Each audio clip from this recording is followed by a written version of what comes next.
Mr. Mayor, I'd like to talk to you right now about what you're doing to deal with the migrants as we look at back to school.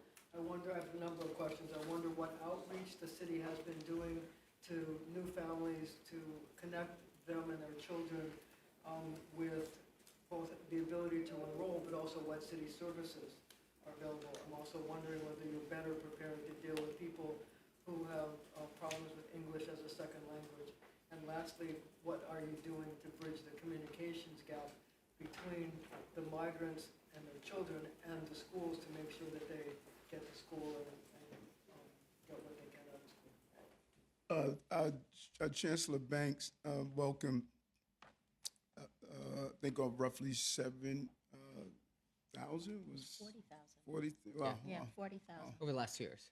Yeah, into the system today, and he communicated with the new teachers. That was talking about teachers when I was saying the thousands of the new teachers that came in.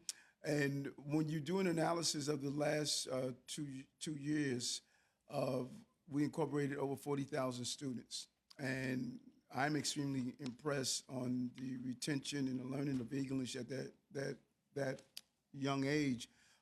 We come across young people all the time who came here, could not speak English, could not speak several languages from West Africa and others, and they are now communicating in a fluent manner based on what the Chancellor has put in place, but also what the students, teachers, and faculties have all immersed themselves into helping these young children and our new arrivals to be incorporated in the educational experience and educational process.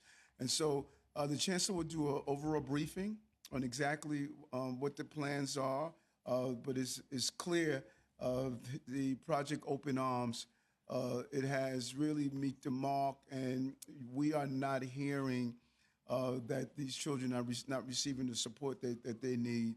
And combination, again, outside entities, volunteers, communities embracing, we're seeing the best of New York when it comes down to these young people. And the Chancellor will give an overall briefing as he does at the beginning of the school year on any new initiatives he's going to do. And How many kids? Hold on, Marcia. How many migrant kids, and how many new teachers who teach English as a second language? just before services, you want to maybe talk about that at the I thought the mayor did a great job, especially saying this is where we see the best of New York. The group that you said also, Mayor, were parents. There's so many parent associations and community groups. I think on Thursday, there's going to be a group from the Upper West Side that's going to the Arrival Center to hand out backpacks to make sure that kids have everything that they need. And that's been something, I think this is this our third starting of school season? And so we're unfortunately or unfortunately getting really good at this. And I don't know what the enrollment numbers will be.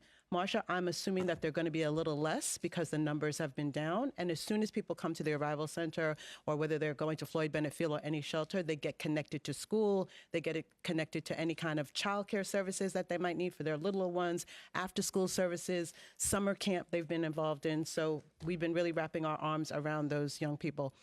You know that everybody that goes through the Arrival Center also gets screened for mental health services, for depression, for trauma, for those kind of things. And then we're making sure that we have the families have those supports too. And also to the... That will be something that the Chancellor will get you. I will tell you that Wolof has been a language that has been really increasing because we've seen that's been one from Senegalese families. So I don't know the numbers. It's something like 115 languages that we know that we have from the Arrival Center that we do in the interpreter line that we use, but we can get those numbers for you. And also, Marsha, the investment that the administration did in the work with the council as well, in the 10-point plan, includes our engagement with ACS to make sure that the funding that we're allowed for Raise NYC, to make sure that we engage our families who are new arrivals, as well working with the Department of Education, New York City Public Schools, to make sure that we engage with those who are in temporary housing to bring those children and their family to understand the services that are provided throughout the city, especially in the Department of Education. I think the Chancellor is due to be on your show and just do a whole conversation around this. Okay, so we'll make sure that happens. All right.